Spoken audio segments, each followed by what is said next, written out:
Hello everyone, this is Matt from RMO, Rubicon Matt Overland. This adventure, I head down to Wayne National Forest and will camp in the snow. I'm looking for some higher elevation. And on this trip also, after I spend the night, I'm going to get up the next day and go overlanding. And I hit an area which I should never go alone. No one really should ever go into some real rough terrain by themselves, but I just found myself in this situation. So stay tuned.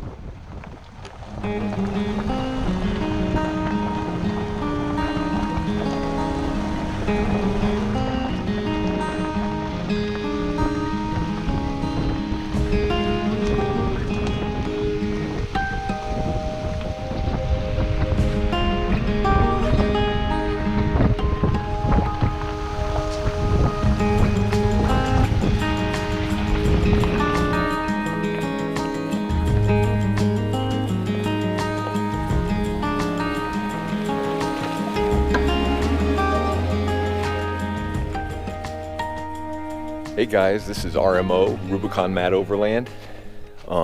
Hey, just got to a campsite. It's cold, you can see the snow.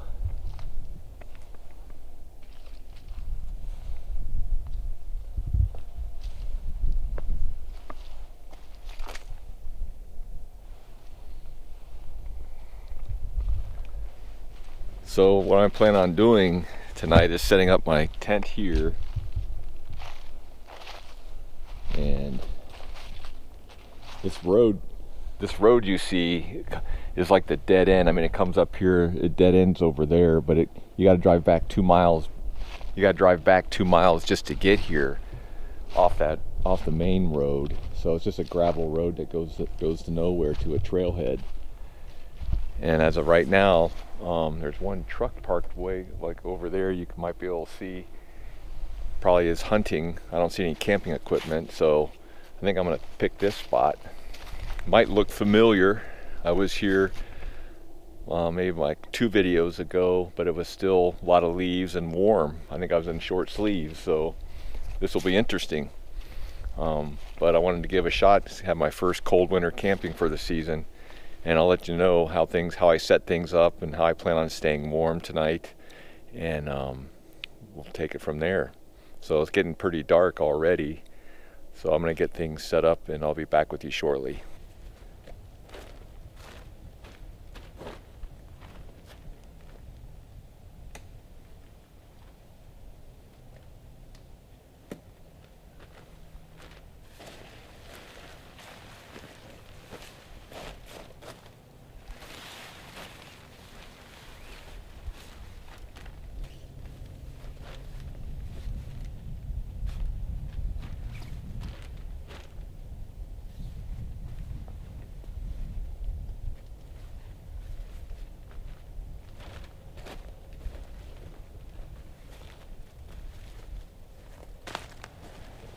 Somebody left their salt. I'll throw this away. But I'm going to try to get the snow out here. Get the ashes and stuff pushed to one side so I can get a good fire going tonight.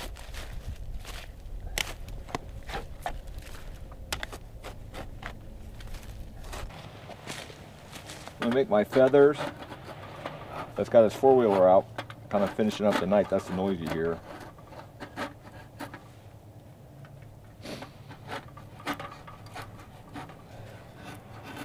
I'm gonna get this feathered, got some birch, and then I'm gonna see what I can do to get things started pretty quick. Well, let's see what I can get done here.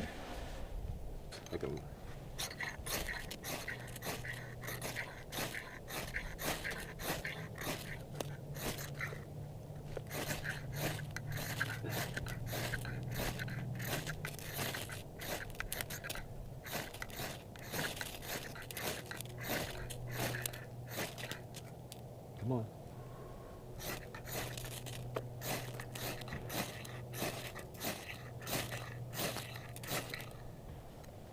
There we go. Come on, Lord.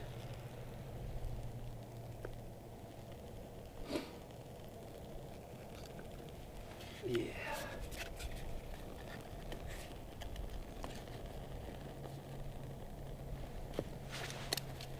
Put the snow on that one. Get that fire going. That's good right there when there's snow all around it. I want to show you this setup. I got the little buddy heater set up in the tent, so I really will have no worries sleeping tonight. So it's not that big a deal, I don't think. We'll see. But the little buddy heater will do its job. I just got it on low right now just to test it, and then I'm going to turn it off because, you know, I found a canister lasts about 3 to 4 hours. So if I go to bed at say 10, 2 o'clock, switch it out, 6 o'clock, switch it out, hopefully. And I got some extra canisters as well with me, so I should be okay. Hey, I added these lights in my Jeep. Little stick-em lights you add on, they're LED, so they kind of light up the back without needing any, you know, my headlamp or another lantern back there, which is nice as I'm looking for things. So yeah, I'm gonna have some steak and some roasted potatoes that you buy, they're already frozen. And with this type of weather, you really don't need much ice in your cooler because it's almost freezing right now. But I'm gonna start cooking that up and have some rice as well when I throw that in there. And the skillet's warm. I'm gonna add some oil.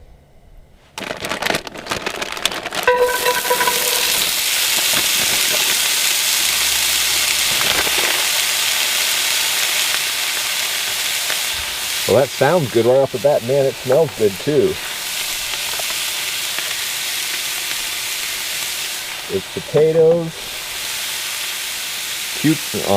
zucchini, carrots, red onion. So I'm gonna let that cook. Then we'll start worrying about the steak. I'm gonna put a piece of foil over it to help keep the heat in. Cook a little faster too.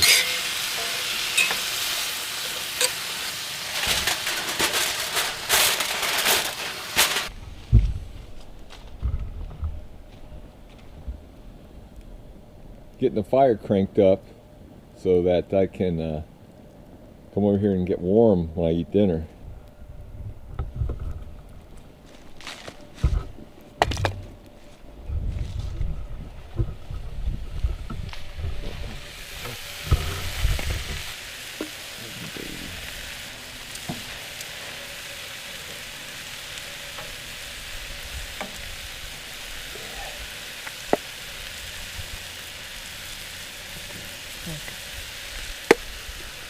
Put the steak in.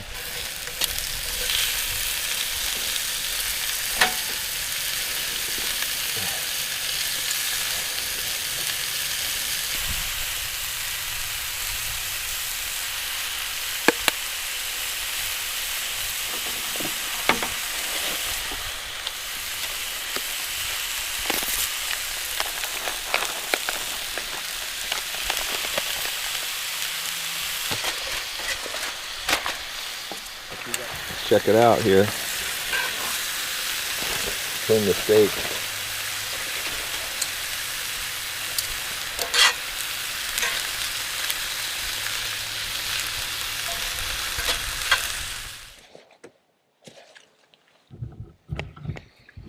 Well, I got my steak buried underneath those vegetables to keep everything warm.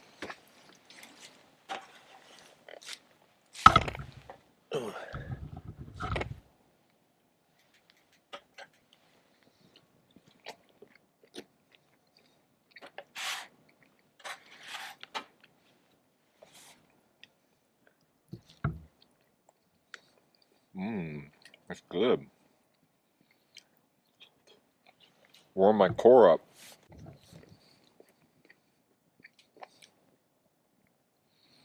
I'll get back with you guys later.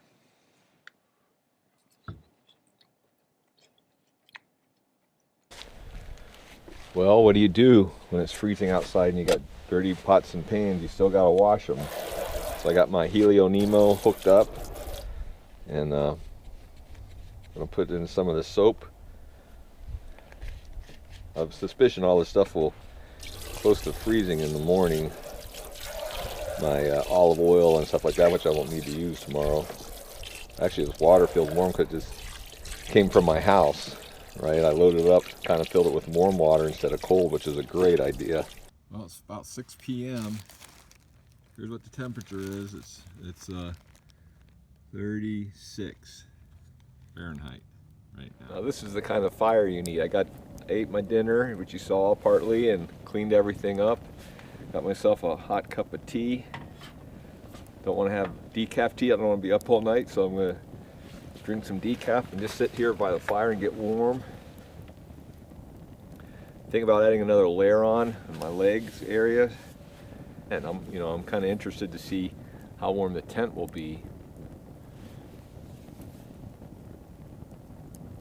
when I get that heater on low. So will I be overdressed or underdressed? So I don't know. I got to sit out here, or I get to sit out here about another 3 hours, enjoy the fire and the quietness, and then probably hit the hay. Hey guys, it's about 9 p.m. I checked the thermometer in the tent and make sure my things were okay in there, and it's 32 degrees on that thermometer. And so probably about another 45 minutes to an hour, I'll go in and turn the heater on and start warming it up in there a little bit. Just run it on low for a while, see if things warm up, and it'll be interesting to see. I'll let you guys know what the temperature is when I hit the sack inside the tent, and then also in the morning when I wake up, and then we'll check out, see what the outside temperature is.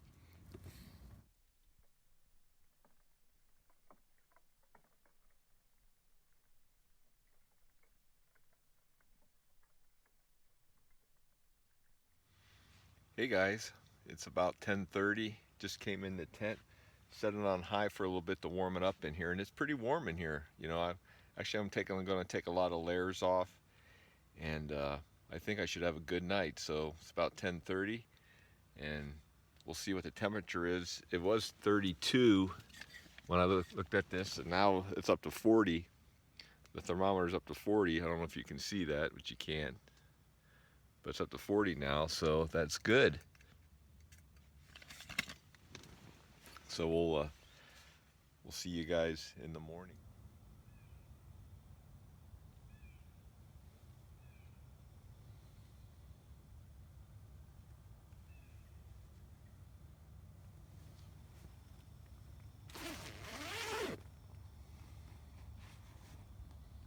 Well, good morning. And I think it got down into the low 30s for sure.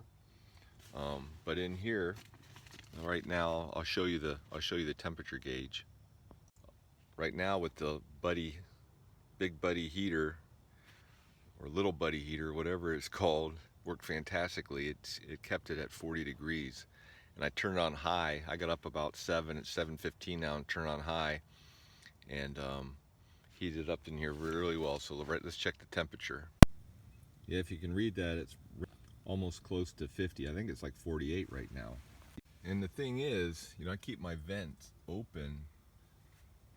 I even kept this door kind of open like that, and this vent by my head open, so getting a lot of ventilation just so I don't die of carbon monoxide poisoning. But it stayed warm enough in here to sleep comfortably, not be like cold or chilled, and not worry about everything being pulled up over me and everything like that. So kept my hat on and slept well. So what I'm going to do now is get out and get things set up for breakfast. I might take the tent and everything down first, because it looks like from the south there's some rain coming. So I'm going to try to get everything put away and then take it from there as far as what I'm going to have for breakfast and things like that. And just to let you know, I ran on low the whole night. Started at canister at 11 p.m. It ran till 3 a.m. Put a new canister in at 3 a.m. and this last canister died out at 7:15 a.m. and I just put another one on, keep it warm in here while I'm getting ready to head out and pack everything up. So you really would want to maybe take 3 canisters with you if you're going camping in the winter to play it safe.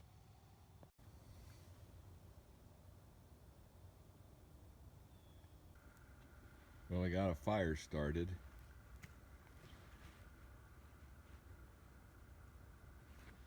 About It's about 7:30. This is my morning view. Sun seems to be coming up.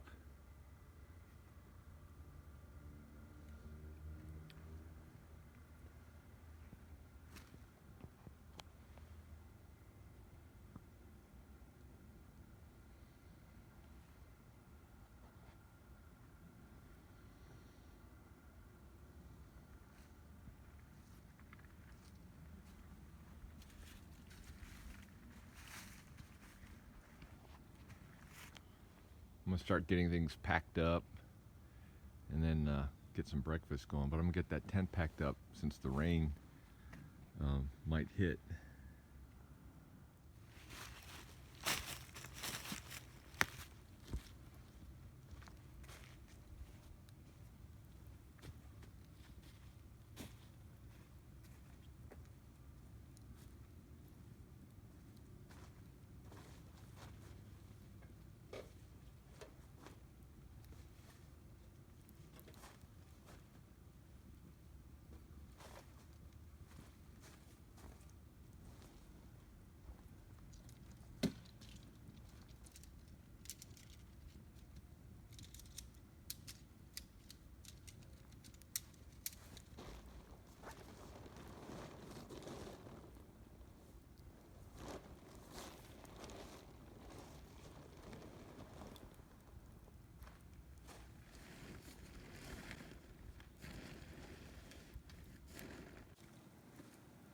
Put the tent in a bin like that because there's no way, especially when it is damp and moist, you can wind it all up and get it in that bag. It just takes too long. So I just put it in that bin, set the bin, so if it's wet or dry, it works out well instead of packing up real tight. Then the tarp is wet underneath, so I'll fold it up and then set it on top and then lay it out at home when I get back home. For some coffee, got the tent put away and everything. Pretty much put away, so too cold to make French press unless I had a thermal French press, but I don't. So I'm gonna have some instant coffee today. I'll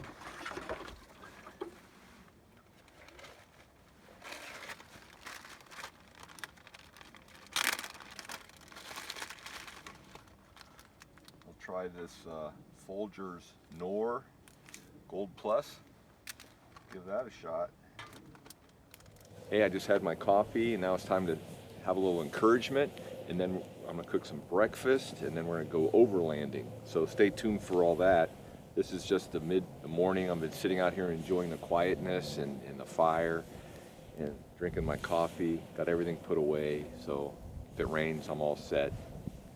But what I wanna do is share a verse with you, and before I share it, I just wanna let you know it's kind of a PG verse. It's kind of violent, but I'm gonna tell you why I love this verse and what happens because someone does something like this. What happens to them and how we can apply that to our life. But here we go. It's in 2 Samuel chapter 23, starting in verse 20. It's about Benaiah. I don't know if you guys ever heard of him. Benaiah, son of Jehoiada, a violent fighter from Kabzeel, performed great exploits. He struck down Moab's 2 mightiest warriors. He also went down in a pit on a snowy day and killed a lion. And that's what I want to talk about that verse right there, going down in a pit on a snowy day and killed a lion. Because sometimes we're going to have to do that in our life. You know, there's going to be a lot of temptations and a lot of things that kind of drag us down, and sometimes we're going to have to be tough enough and brave enough and courageous enough to go down in that pit and kill that lion so that you can have a life to the full. Because we'll see what happens in a minute to Benaiah, because he took these risks and did these things. You know, that's what we should do to protect our family. Anything that's dragging us down, let's go down in that pit and kill that lion. Because here's what happens to him. He was held in great honor than any of the 30. And that 30 means those are the 30 mightiest warriors for David's army. So those are like the top Marines, let's say. and David put him in charge of the bodyguard. Now that King David, he put Benaiah in charge of the bodyguard, which is like in charge of SEAL Team 6, let's say, when you look at it that way, because he knew what Benaiah could do. And so Benaiah kind of proved himself, went down in that pit on a snowy day and killed that lion. People heard about it and said, hey, that's the kind of guy I want, or person I want to be in my SEAL Team 6. And that's kind of what I want to have in my life, guys that will go down in a pit on a snowy day for me, and I'll do that for them. And that's kind of a group I have, and I hope that encourages you to go after that lion on a snowy day and kill it, the things that drag you down, so you can have more life to the full and have God really work in your life. So anyways, thanks for listening to that. I'm gonna cook up some breakfast now, and then I'm going to go do some overlanding, and I'm gonna take you with me. I'm gonna go to new areas. I'm gonna kind of experiment around these areas and check things out and kind of show you. And then if you're interested in where I go, please let me know in a comment below, and I'll give you the coordinates or the names of the road.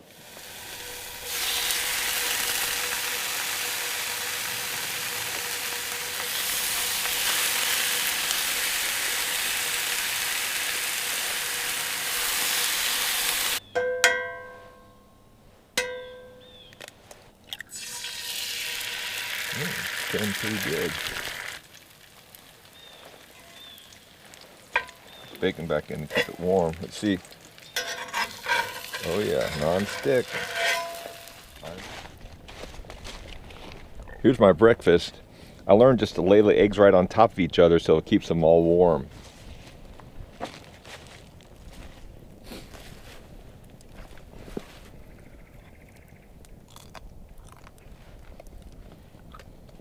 This is it right here. Great breakfast, great fire, great environment. Good cup of coffee since it's instant. Can't do this very often, it's not very healthy, but man, eggs cooked in bacon grease can't be beat.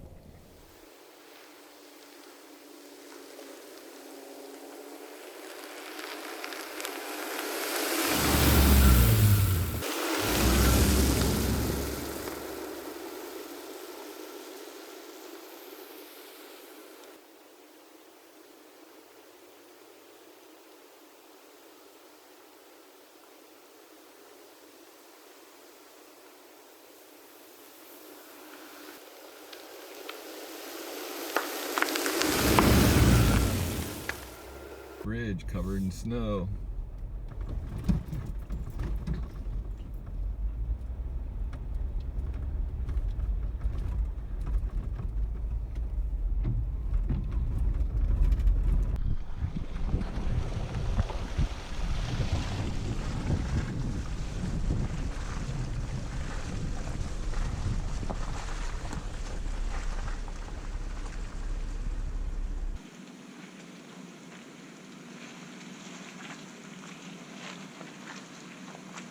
Yeah, when I hit this area, I'm assuming, hey, it's just a little bit of rough road.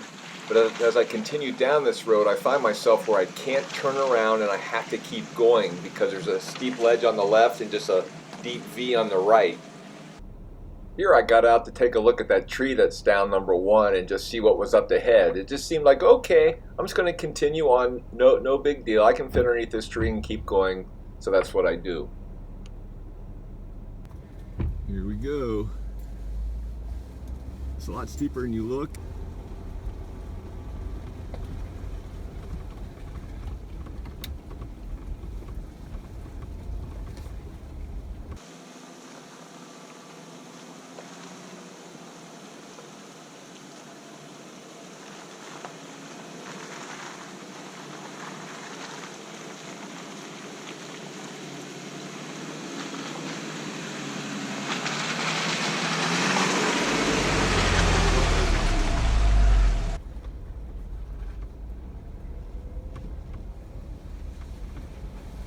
Close.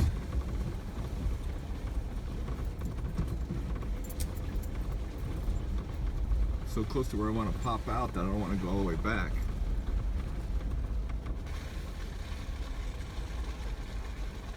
no idea how deep this is. I did know how deep this was, but I did see the tire tracks coming out on the other side, so I figured that it wasn't anything super treacherous. And I continue to hit more of these, I guess, large puddles, you'd say, and continue to drive back thinking, hey, it's not too bad.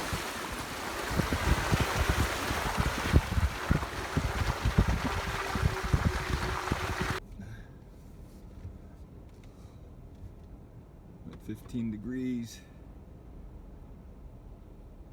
Then I turn this corner, which is a high angle, actually like 15 degrees or more. In my, I have that meter on my dash. It tells me what angle I'm at, what percentage. And then I really get to a point where I can't turn around after this.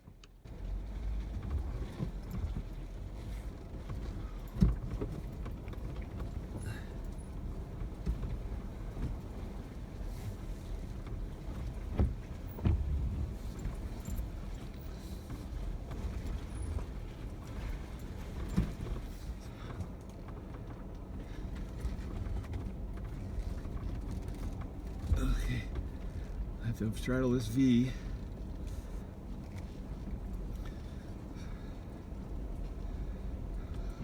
I'm starting not to have as much fun since I'm kind of facing this stuff by myself and don't have any backup rigs with me. But as you can see, this big ditch on your left, so what I'm trying to do is work around it and not slide into it, because of course I came down this road at the worst time when it was raining and misting. Actually, that's why my windshield wipers are on, and everything was really slippery as well. But as you can see, I did make it around it, but then more things come.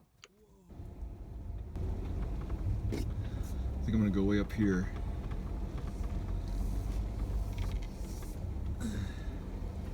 Got a cliff on my left.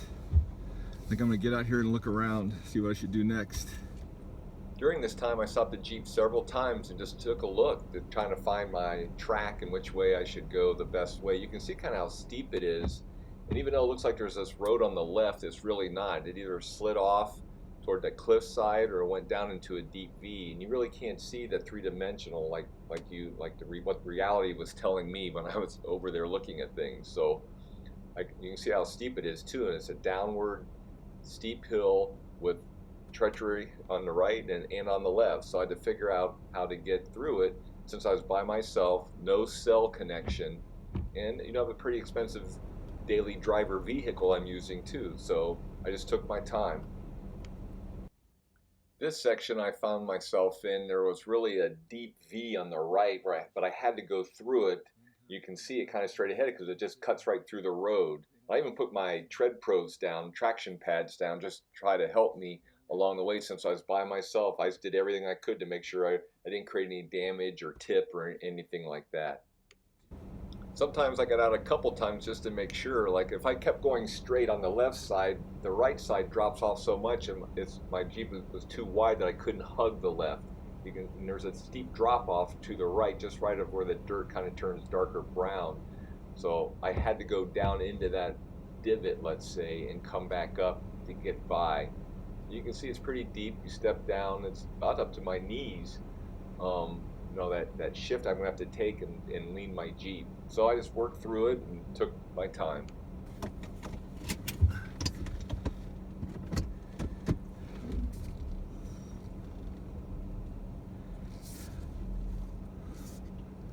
So here I go, and I start shifting to the right to head down in that divot and just try to keep even so I don't tip one way or the other. But you can see I go down pretty far and I bounce back up. I start steering to the driver's side then to get up. And so I made that. So at this point, I made it to the steep decline now that's just heavy rocks and some drop offs behind on the other side of the rock. So I just went down the road to check it out to make sure I'd have a clear path and know where to put my tires so I don't drag my differential or bottom out, just so I can pop up over the rocks with my tires and figure out my path. I'm very close to the road now, so now I'm getting pretty excited I'm going to make it.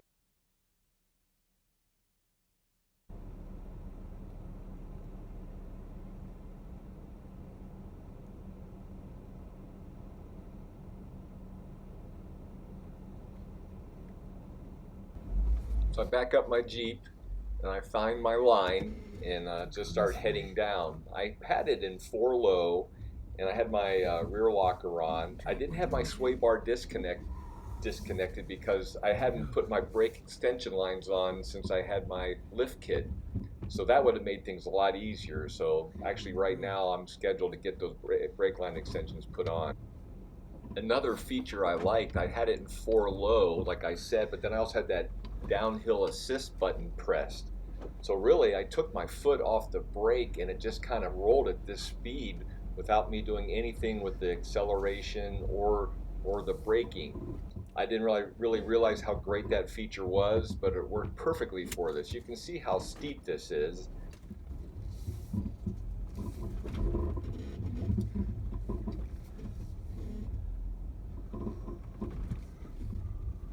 You can really hear those brakes working as I'm heading down that steep decline.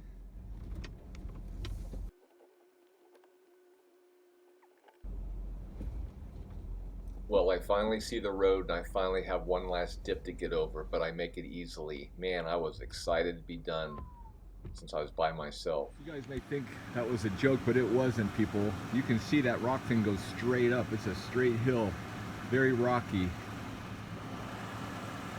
I mean, I am amazed that I got through all that. That is you.